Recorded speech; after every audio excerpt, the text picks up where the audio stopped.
So how is the जोश guys? Very high? Yes, very high, क्योंकि आज है हमारी प्लेज का पहला दिन और हम शुरू करने वाले इलेक्ट्रोमैग्नेटिक वेव्स। और जो क्वेश्चन यहां से पेपर में आने वाला है वो है आपका इस वीडियो में।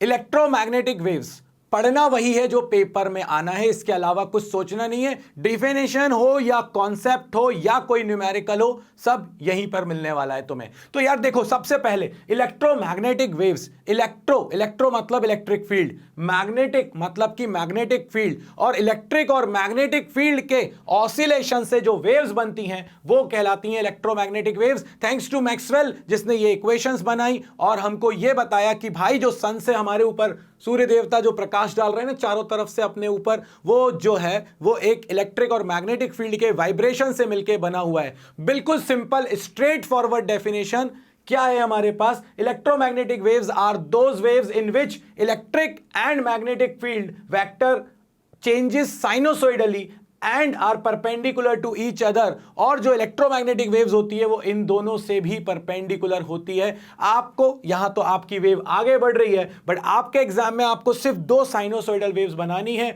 एक परपेंडिकुलर y एक्सिस के अलोंग, एक आपको लेनी है x एक्सिस के अलोंग या z एक्सिस के अलोंग, और उसके परपेंडिकुलर आपकी वेव आगे बढ़ने वाली है। अब हमारे सामने जो दूसरा क्वेश्चन आता है वो ये आता है कि बाबा जी एक काम करिए, आप हमको बताइए इसकी वेव्स की इक्वेशन। सो वेव्स की इक्वेशन को अगर अपन देखें, क्योंकि ये मेरे पास जो वेव है वो इलेक्ट्रिक फील्ड वाली जो वेव थी, वो इलेक्ट्रिक फील्ड वाली वेव्स किस डायरेक्शन में वाइब्रेट हो रही है मेरी? अगर मैं देखूं यहां पर तो इलेक्ट्रिक फील्ड मेरी वाइब्रेट हो रही थी y डायरेक्शन में। सो ये हो जाएगा मेरे पास ext। क्यों? क्योंकि बढ़ तो आगे x डायरेक्शन में ही रही है ना। ये मेरे पास है y डायरेक्शन की इलेक्ट्रिक फील्ड, मगर बढ़ रही है ये x डायरेक्शन में आगे। ये जो हमारे पास है ये कहलाता है E naught, maximum value of electric field. यहां पर कॉस या साइन कुछ भी आ सकता है क्योंकि साइनोसॉइडल वेव्स हैं, जीरो से स्टार्ट नहीं हुई होगी, मैक्सिमम से हो गई होगी, उसकी टेंशन बिल्कुल मत लेना। Cos kx minus omega T, अगर आपकी बुक में आपके शिक्षक महोदय ने आपको ओमेगा टी माइनस kx बताया है तो भी कोई दिक्कत नहीं है। यहां पर जो ये प्लस फाई है, ये प्लस फाई स्टैंड करता है इनिशियल फेज के लिए, कभी 0 से स्टार्ट होगी, कभी 90 से होगी, कभी 45 से होगी, इसीलिए हमने अपने आप को बचाने के लिए यहां पर लिख दिया प्लस फाई। बिल्कुल भी हेडेक मत लेना। जैसी इक्वेशन, अब देखो ये है तुम्हारे लिए बूटी और ये काम की बात जो कोई नहीं बता रहा आपको। जैसी इक्वेशन आपके पास इलेक्ट्रिक फील्ड की थी, मैग्नेटिक फील्ड के लिए भी बस ये z डायरेक्शन में ऑसिलेट करेगी, ये मैक्सिमम वैल्यू होगी। बाकी अगर आप देखो तो आगे तो ये x में ही बढ़ रही है ना, इसीलिए यहां पर भी kx minus omega T plus phi, जैसा यहां पर आया वैसा ही यहां पर आ गया। जो हमारे पास इलेक्ट्रिक फील्ड का अंदर एलिमेंट्स होंगे, सेम एलिमेंट हमारे पास यहां पर मैग्नेटिक फील्ड में भी होंगे, फिर उसी फ्रीक्वेंसी से ऑसिलेट करेगी। के जो है ये कहलाता है propagation constant, angular propagation constant, और ये होता है 2 पाई बाय लैम्डा। बिल्कुल दिमाग में नोट कर लो। ओमेगा की बात करोगे तो ओमेगा होगा तुम्हारे पास 2 pi by T, that's it.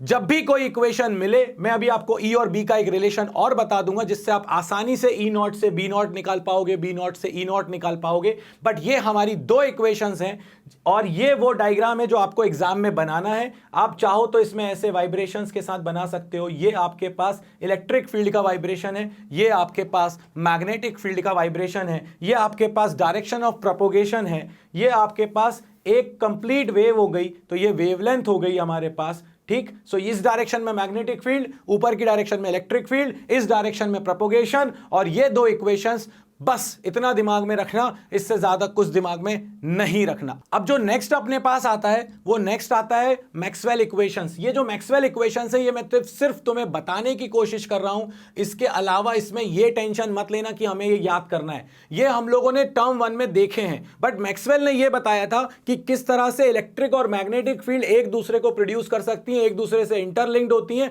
और उन्होंने जस्टिफिकेशन दिया था कि यस ये जो वेव्स हैं ये इलेक्ट्रोमैग्नेटिक वेव्स हैं।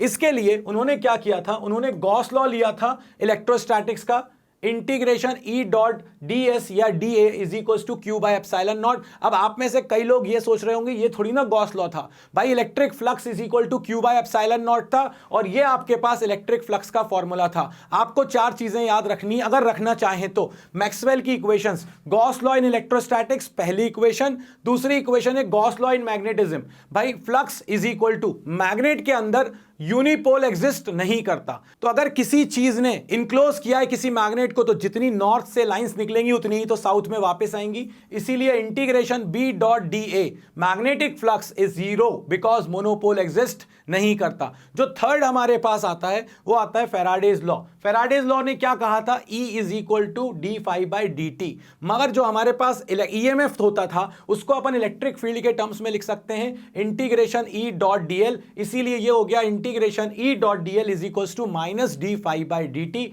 ये हमारे पास है एम्पियर सर्किटल लॉ। अब आप कहोगे कि बाबा जी जो एम्पियर सर्किटल लॉ हमने पढ़ा था उसमें ये वाला टर्म नहीं था, तो ये अब हमारे सिलेबस से हट गया है, इसको बोलते हैं हम डिस्प्लेसमेंट करंट, इसीलिए इसकी ज्यादा टेंशन लेने की जरूरत नहीं है। अगर आप इतना भी देख पा रहे हो तो आपके लिए सफिशिएंट है। तो पहली इक्वेशन क्या थी, गॉस लॉ इन इलेक्ट्रोस्टैट्स, दूसरी क्या थी हमारे पास गॉस लॉ इन मैग्नेटिज्म, तीसरी क्या थी फैराडेज लॉ और चौथी क्या थी हमारे पास एम्पियर सर्किटल लॉ। ये चार इक्वेशंस थी जो ये रिलेट कर रही थी कि इलेक्ट्रिक फील्ड चार्ज से प्रोड्यूस हो रही है, फिर मैग्नेटिक फील्ड का, फिर इलेक्ट्रिक फील्ड और मैग्नेटिक फील्ड का ये एक रिलेशन, फिर मैग्नेटिक और इलेक्ट्रिक फील्ड का करंट के साथ एक अलग रिलेशन। तो इस तरह से हमारे पास ये चार इक्वेशंस थी जिससे मैक्सवेल ने ये वेरीफाई किया था। पिछले 1 मिनट में मैंने जो भी बोला है अगर जरा सी भी टेंशन दे रहा है तो छोड़ देना, 0.1% चांसेस हैं कि कोई तुमसे मैक्सवेल पूछे। उसको पहली बात तो आना भी चाहिए मैक्सवेल, तब तो वो पूछेगा। अब हमारे पास आती है प्रॉपर्टीज। देखो भी मत बोर्ड की तरफ, सिर्फ सुनो। अगर तुमने कान बंद करके सुन भी लिया तो तुम्हारा काम हो जाएगा। हमने क्या बोला, इलेक्ट्रिक फील्ड अगर y पर है, मैग्नेटिक फील्ड अगर x पर है, तो इलेक्ट्रोमैग्नेटिक वेव्स सीधे जा रही हैं। मतलब कि इलेक्ट्रिक और मैग्नेटिक फील्ड से परपेंडिकुलर होती हैं हमारे पास कौन सी वेव्स, इलेक्ट्रोमैग्नेटिक वेव्स। इसीलिए सबसे पहली प्रॉपर्टी आती है electromagnetic waves are transverse in nature. अगर पूछ लिया पेपर में कि कैसे ट्रांसवर्स होती हैं तो आप यही बोलोगे कि सर हमारे पास इलेक्ट्रिक फील्ड और मैग्नेटिक फील्ड जो है वो जिस प्लेन में ऑसिलेट कर रही हैं, जिस प्लेन में मतलब मेरे हाथ एक साथ नहीं चल रहे हैं, उसके परपेंडिकुलर मेरी वेव जाती है, इसीलिए इलेक्ट्रोमैग्नेटिक वेव्स ट्रांसवर्स होती हैं नेचर में। दूसरी चीज, आंख बंद करके सोचोगे तो दूसरी प्रॉपर्टी आ जाएगी। सन से जो रेज आ रही हैं बीच में वैक्यूम है, क्या मीडियम की जरूरत है? बिल्कुल नहीं है। इसका मतलब है electromagnetic waves do not require medium for their propagation. तीसरी बात अगर अपन करें दोस्तों, तो तीसरी बात हमने देखा क्या, लाइट के साथ क्या होता है, reflection, refraction, interference, diffraction. Electromagnetic wave shows the phenomena of interference, diffraction, reflection and refraction. So ये हमारे पास तीन प्रॉपर्टीज तो ऐसी हो गई जो याद हो गई। इसके बाद जो लाइट रेज हैं वो ट्रेवल किससे करती हैं, स्पीड ऑफ लाइट से। कहां, वैक्यूम में। ये कौन सी हो गई आपके पास, फोर्थ प्रॉपर्टी हो गई। चार प्रॉपर्टीज बहुत हैं वैसे तो, मैंने तुम्हारे लिए ज्यादा लिख दी है यहां पर। So they are transverse in nature, number 1. Number 2, these waves travel with the speed of light, that is 3 into 10 to the power 8 in vacuum. इसके बाद they are not deflected in electric and magnetic field. मतलब कि अगर मेरी light आई, क्या ऐसा होता है तुमने इलेक्ट्रिक फील्ड लगा दी तो लाइट कहेगी नहीं नहीं नहीं मैं तो यहां से जाने वाली हूं क्योंकि मैं तो इधर डिविएट हो जाऊंगी? नहीं, ऐसा नहीं होता। इसके अंदर इलेक्ट्रिक और मैग्नेटिक फील्ड है। मैं बताऊंगा किस तरह का रेशियो होता है, क्या ई और बी का रिलेशन होता है स्पीड के साथ, कि कभी ये डिविएट होते ही नहीं है।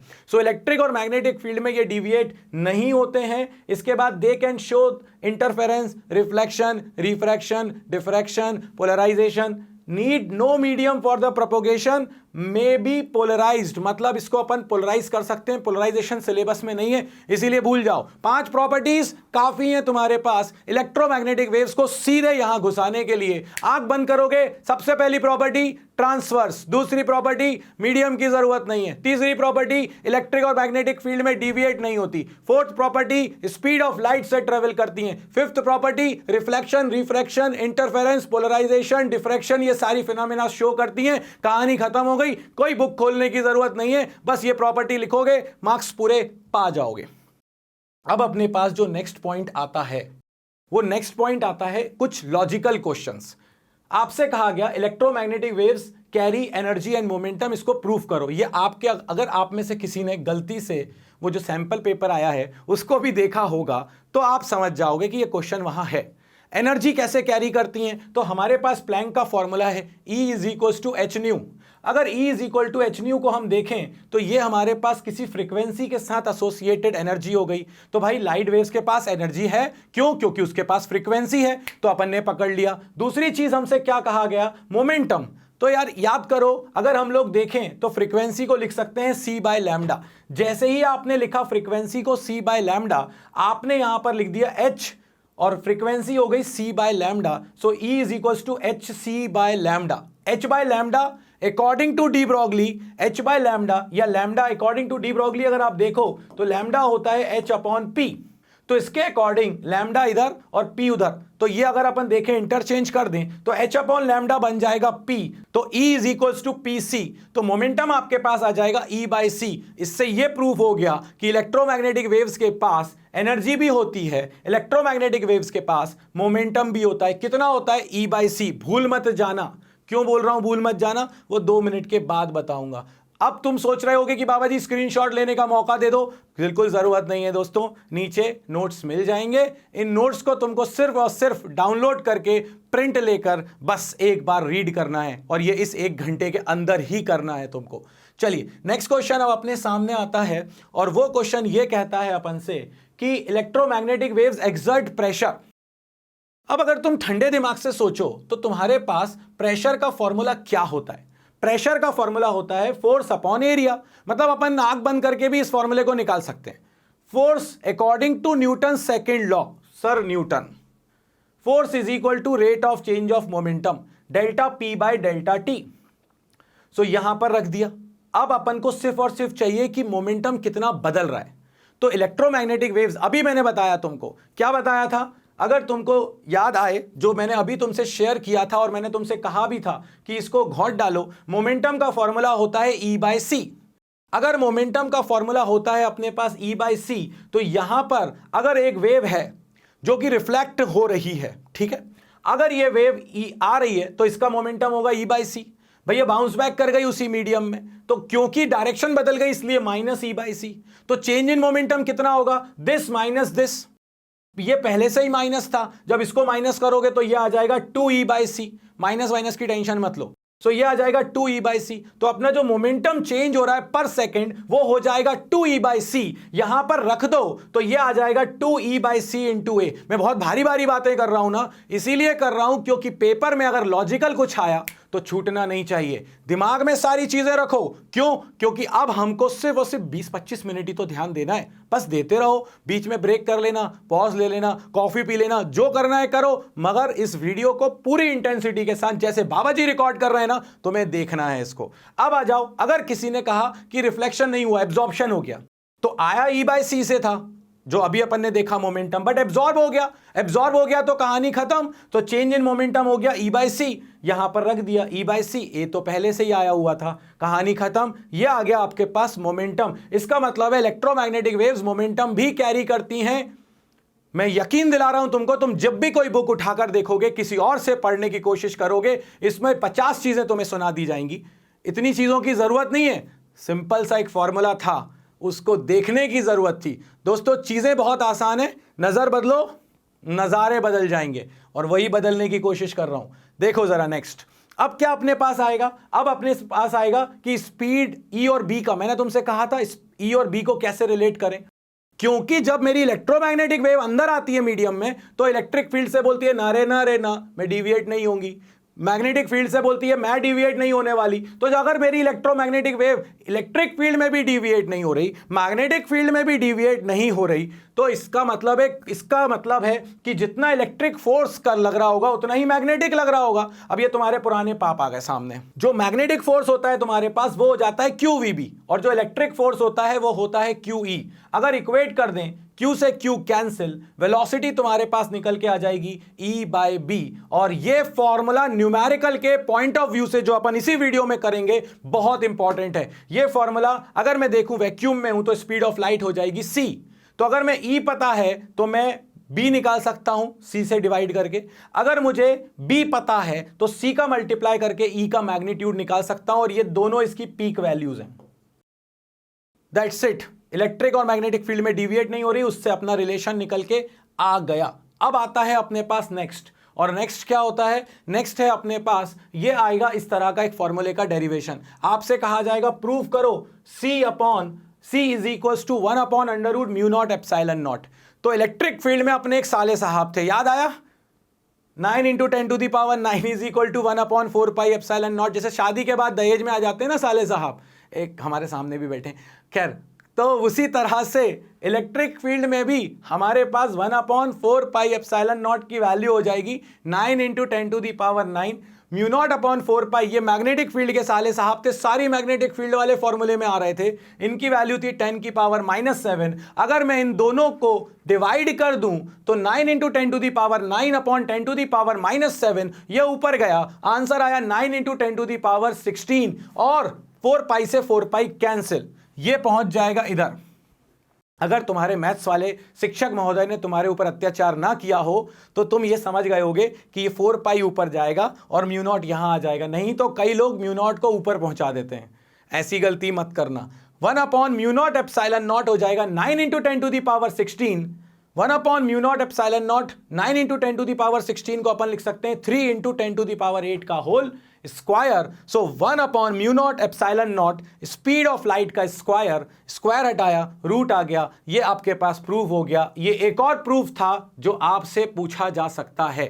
अब हमारे पास जो नेक्स्ट आने वाला है वो नेक्स्ट है इलेक्ट्रोमैग्नेटिक स्पेक्ट्रम। तो चलिए उसकी तरफ बढ़ जाते हैं। इलेक्ट्रोमैग्नेटिक स्पेक्ट्रम में अपने पास गामा से लेके रेडियो वेव्स होती हैं। मैं इसका कोड यूज करता हूं कॉक्सो-विमर। ये इंक्रीजिंग ऑर्डर ऑफ वेवलेंथ है, मतलब G stand for gamma rays. Cosmic को भूल जाओ, याद रखो तो ठीक है, नहीं रखो तो टेंशन नहीं लेना, हमारे एटमॉस्फेयर में ही क्रिएट होती हैं।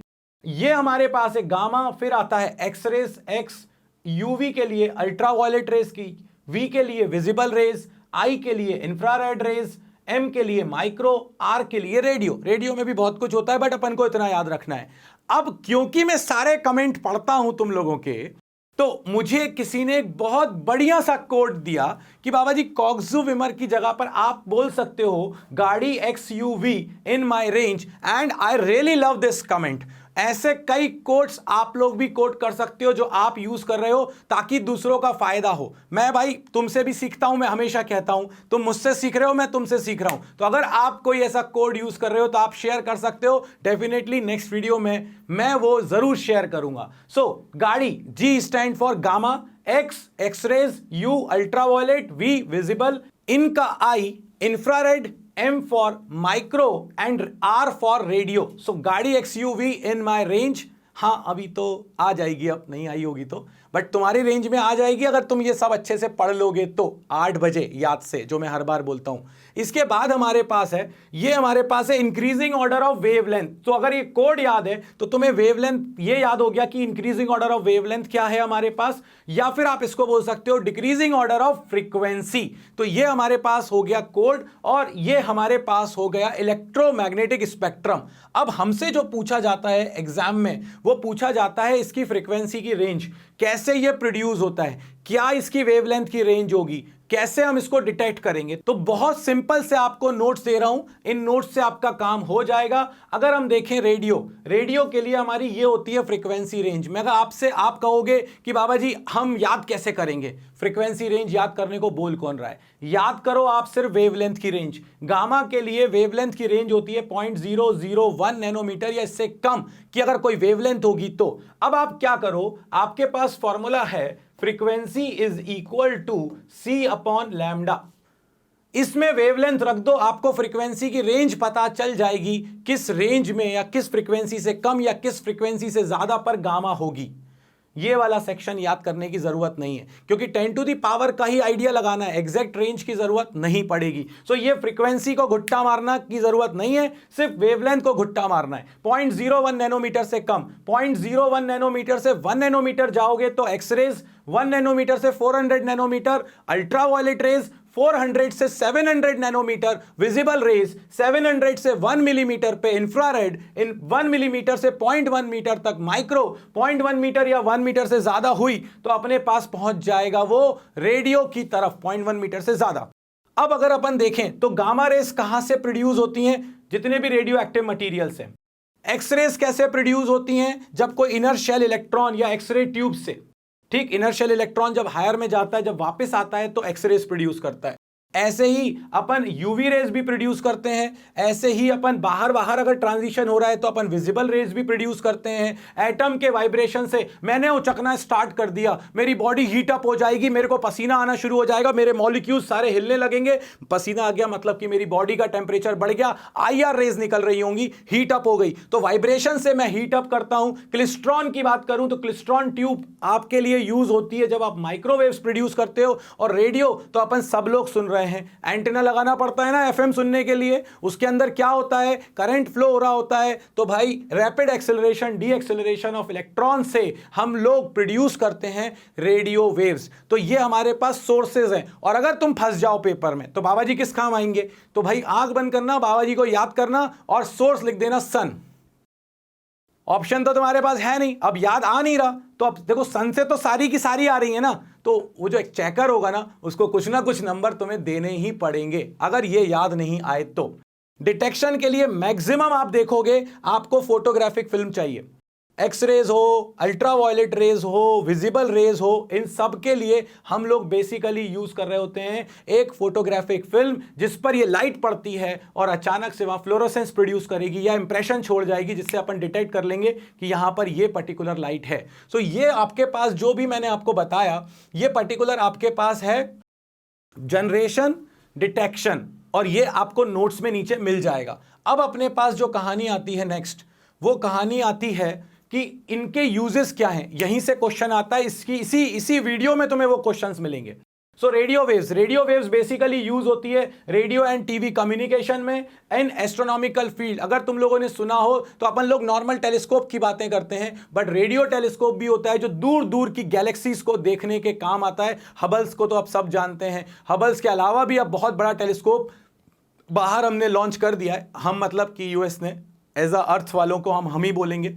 अब अगर अपन देखें माइक्रोवेव्स, तो माइक्रोवेव्स सबको पता है कि रडार कम्युनिकेशन में अपन माइक्रोवेव्स यूज करते हैं। इसके अलावा मॉलिक्यूलर स्ट्रक्चर में यूज करते हैं। घर में माइक्रोवेव ओवन्स हैं, आंख बंद करोगे तो माइक्रोवेव सामने दिख जाएगी। इसके बाद इंफ्रारेड की बात करें तो नाइट विजन कैमराज में इंफ्रारेड का यूज करते हैं अपन लोग। इसके अलावा रिमोट टीवी रिमोट में अपन आईआर का यूज करते हैं। मॉलिक्यूलर स्ट्रक्चर को समझने में आईआर का यूज करते हैं। अगर हम आगे बढ़ें तो हमारे पास अब आता है यूवी रेज। यूवी रेज का क्या यूज होता है? यूवी रेज का यूज होता है फॉर्ज डॉक्यूमेंट चेक करने में, फिंगरप्रिंट में। वो ब्लू कलर की लाइट लेके वो डिटेक्टिव, वो क्राइम पेट्रोल वाले घूम रहे होते हैं ना, वहां पर वो यूवी लाइट होती है जिससे वो देखते हैं, फिंगरप्रिंट्स को नोट करते हैं। इसके बाद प्यूरिफिकेशन में भी अपन यूवी लाइट का यूज करते हैं। जब अपन को प्योरिटी ऑफ घी चेक करनी हो, प्योरिटी ऑफ जैम चेक करनी हो, या फिर आपको जर्म्स को किल करना हो, तो भी अपन, अपने सबके घरों में यूवी रेज हैं यार। जिसके घर में कैंट आरओ लगा हो, कैंट की पब्लिसिटी नहीं कर रहा हूं, कोई भी आरओ लगा हो तो उसमें तुम्हारे पास एक यूवी लैंप लगा होता है। तो उसके अलावा अगर अपन बात करें, जैसे कि अगर मेरे पास अब आती है गामा रेस। गामा रेस का क्या यूज होता है? तो गामा रेस का क्या यूज होता है? गामा रेस बेसिकली जर्म्स को मारने में काम आती हैं। रेडियो एक्टिव जो मटीरियल है वो इसको प्रोड्यूस करते हैं। कैंसर के डिसीज में इसका यूज होता है। मतलब ये जो चीजें हैं ये यूजेस तुम्हें पता हैं, मैं सिर्फ बताने की कोशिश कर रहा हूं। एक्सरेज फ्रैक्चर डिटेक्ट करने में काम आती है, क्रिस्टल का स्ट्रक्चर समझने में काम आती है। एक्सरेज अपन के पास अलग से वो एक्समैन वाले चश्मे एक्सरेज वहां यूज होते हैं। ऐसे बहुत सारे हैं। एक बार बस ये जो नोट्स हैं इनको पढ़ लेना, तुम्हें ये सारे यूजेस याद हो जाएंगे। इनफैक्ट तुमने अगर ध्यान से आंख बंद करके भी सुन लिया होगा ना बाबा जी को, तो ये सारे यूजेस तुम्हें आ जाएंगे। अब हमारे पास जो नेक्स्ट आता है वो है न्यूमेरिकल। मैंने तुमसे कहा था न्यूमेरिकल जरूर करवाऊंगा। अगर अपन न्यूमेरिकल की बात करें तो यहां पर अपने पास जो क्वेश्चन है, इस क्वेश्चन को देखो। उन्होंने कहा कि ये आपको दे रखी है एक मैग्नेटिक फील्ड।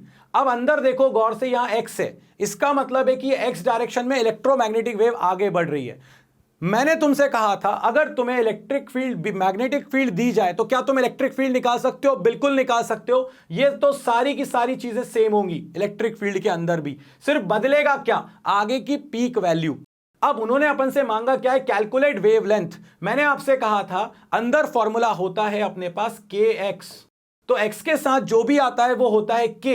और अगर आप देखो तो k को अपन लिख सकते हैं 2 पाई बाय लैम्डा। यहां पर x के साथ कौन है? 300 पाई।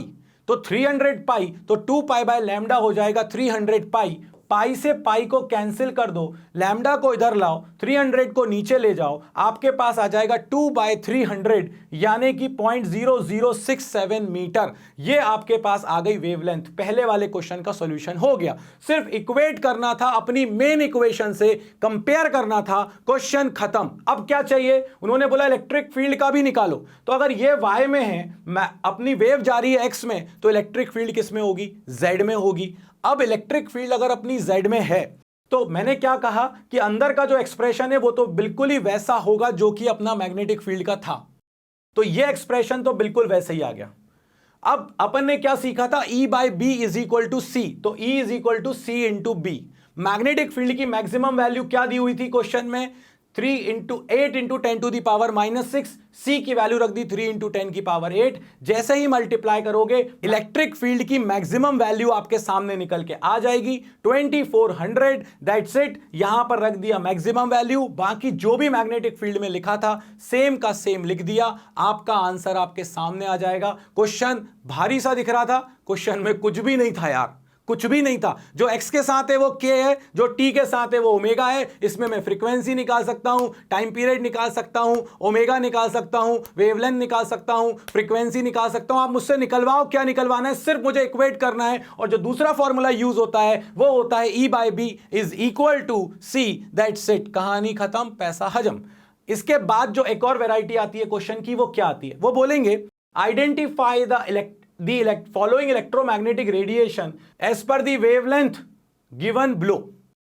अब ये वेवलेंथ की रेंज, इसीलिए कहा था वेवलेंथ की रेंज याद कर लो। अगर वेवलेंथ की रेंज याद है तो 1 मिलीमीटर किस रेंज में आएगा? माइक्रोवेव्स। यूजेस भी बताने थे अपन को, तो माइक्रोवेव्स इन माइक्रो ओवंस, या जो भी आपको याद आ जाए उस समय लिख दो। 10⁻⁻12 मीटर ये आता है गामा की रेंज में, क्योंकि ये हो जाएगा 0.001 नैनोमीटर। तो अगर अपन देखें यहां पर, तो ये गामा रेस का क्या यूज होता है? मेडिसिन में यूज होता है, मेडिकल में यूज होता है, जो रेडिएशन थेरेपी होती है कैंसर्स में उसमें यूज होता है। अगर कोई कहे 10⁻⁻8 मीटर, ये आता है हमारा यूवी की रेंज में। 10⁻⁷ मीटर होता है विजिबल की रेंज में, तो ये -8 है, उससे और छोटा है, मतलब यूवी के रेंज में। तो यूवी क्या पर यूज होती है? ये लेजिक आई टेक्नोलॉजी में, आई सर्जरी में यूज होती है। मैंने बताया था फर्स्ट डॉक्यूमेंट में, फिंगरप्रिंट के डिटेक्शन में, मतलब इसके बहुत सारे यूजेस हैं। जो यूज याद आ जाए वो लिख डालो। इसके बाद एक वैरायटी और आती है, और वो वैरायटी क्या होती है? वो वैरायटी ये होती है, name the part of electromagnetic spectrum which is suitable for radar communication. Microwaves अभी बात करी थी सैटेलाइट कम्युनिकेशन में। उसके बाद उन्होंने क्या बोला कि use to treat muscular strain. अपन लोग जाते हैं थेरेपी के लिए, वो गरम कुछ रख देते हैं। अब वो जो गरम है, गरम मतलब इंफ्रारेड, इसके अलावा तो कुछ हो ही नहीं सकता। गरम आपको इंफ्रा के अलावा लग ही नहीं सकता, तो इसका मतलब है अपन इंफ्रारेड का यूज कर रहे हैं। प्रोडक्शन भी पूछा है तो बता दो भाई, माइक्रोवेव क्लिस्ट्रॉन से यूज होती है। हॉट बॉडीज से अपन IR रेज निकाल रहे होते हैं। अगर कोई आपसे पूछे use as a diagnostic tool in medicine, X-rays fracture को डिटेक्ट करने के लिए कहां यूज करते हैं? इसको प्रोड्यूस करते हैं अपन एक एक्सरे ट्यूब से, जिसमें अपन कॉपर के ऊपर बहुत हाई स्पीड के इलेक्ट्रॉन से बम्बार्ड करवाते हैं, और आप उसमें जब इनर शेल का इलेक्ट्रॉन जंप करके वापस आता है तो एक्सरेज प्रोड्यूस करता है। तो इस टाइप की वैरायटी हमसे एग्जाम में पूछी जाएगी। जब ये एक वेवलेंथ दे दी जाएंगी, बोलेंगे ये कौन सी है, या फिर कोई यूज दे दिया जाएगा, बोलेगा वेवलेंथ की रेंज बताओ, या फिर ये कौन सी वेव है, या फिर वो जो मैग्नेटिक फील्ड वाला क्वेश्चन था उसी टाइप के क्वेश्चन आज तक आए हैं और आपके एग्जाम में आएंगे। मैंने कहा था जो पढ़ा रहा हूं वही एग्जाम में आएगा, और इस वीडियो को देखने के बाद इलेक्ट्रोमैग्नेटिक वेव्स में कोई क्वेश्चन ऐसा नहीं बचेगा जो आपके एग्जाम में आए और आपसे ना बने। आपको सिर्फ और सिर्फ अब बस इतना दिमाग लगाना था। तो कल फिर शाम को 8 बजे मैंने कहा था अलार्म लगाओ, दोस्तों को बताओ, जो करना है करो, बस 8 बजे का ध्यान रखना। ये 20 घंटे तुमसे कोई नहीं छीन सकता दोस्तों, और ये 20 घंटे ही तुमको तुम्हारे सारे नंबर दिलवाएंगे। पुराने पापों को धोने का समय आ गया है। सिर्फ और सिर्फ 1 घंटे सामने कंप्यूटर या लैपटॉप जो भी हो, बाबा जी तुम्हारे सामने होने चाहिए। मिलते हैं नेक्स्ट वीडियो में ड्वेल नेचर के साथ। तब तक के लिए बाबा जी की तरफ से जय हो।